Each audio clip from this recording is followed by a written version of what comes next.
वर्षा नहीं चाषी हताश।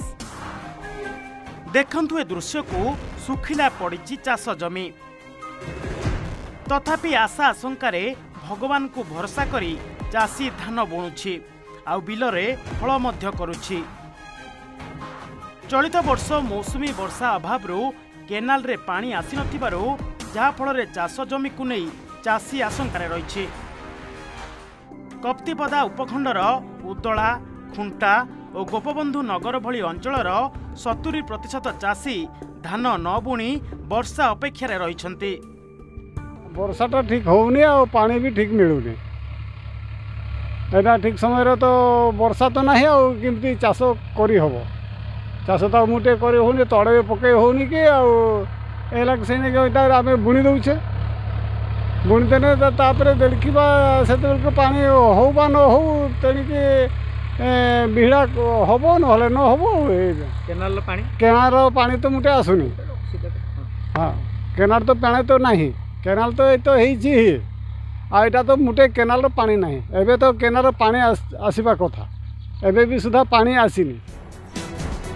खुंटा ब्लॉक चाषी भूताणु मुर्मू छोट बेलू चाषबास करती। चलित वर्ष 3 एकर जमी रे धान चाष करने को से लक्ष्य रखिथिले सेतिपई धान तली मध्य पकाइथिले हेले वर्षा न हेबारु चाष पई चिंतारे अछंती। सेहिपरि युव चाषी गदाधर टुडू चाकरी न पाई चाषबास रे मन बुलाइछंती किंतु चलित वर्ष 2 एकर जमी रे चाष करने को लक्ष्य रखिथिले हेले वर्षा नियंटिया हेबारु चिंतारे रही चाष काम आरंभ करिछंती। एना पानी आंठे पानी दरकार है का तो तला फड़ा पकई था आम तो चाषी घर पिला देखिए ना तो वर्षा होनी कौन करिया केनाल पानी भी आसुनी आ सुविधा तो सेमती किसी ना बोरिंग फोरी भी किसी ना तेणुक आम बुणा सिस्टम करूँ कौन करिया चाष घर पिला माने तो आम चाष कर खाइबा लोक आ कौन करिया। तेबे चाषी मानक पई सोन और काल डैम खोली केनाल रे पानी छाड़िबा को निर्देश दिया जायछि।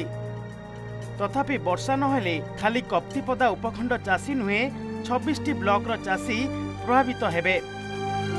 एनी सरकार सह आलोचना कराजिबो बोली जिला कृषि अधिकारी सिद्धार्थ बेहुरा कहिसंती।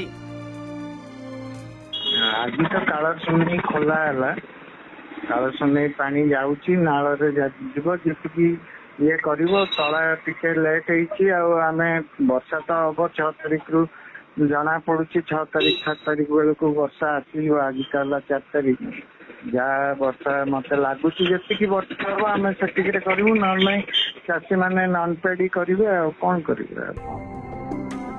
चलित वर्ष वर्षा अभाव चाषी चिंतार रही जदि आग को वर्षा न हुए तेबे चाष उपरे प्रभाव पड़िबा सहित मरुड़ी देखा देबार संभावना रही। मयूरभंज उदलारू रविंद्र नायकों रिपोर्ट ओटीवी।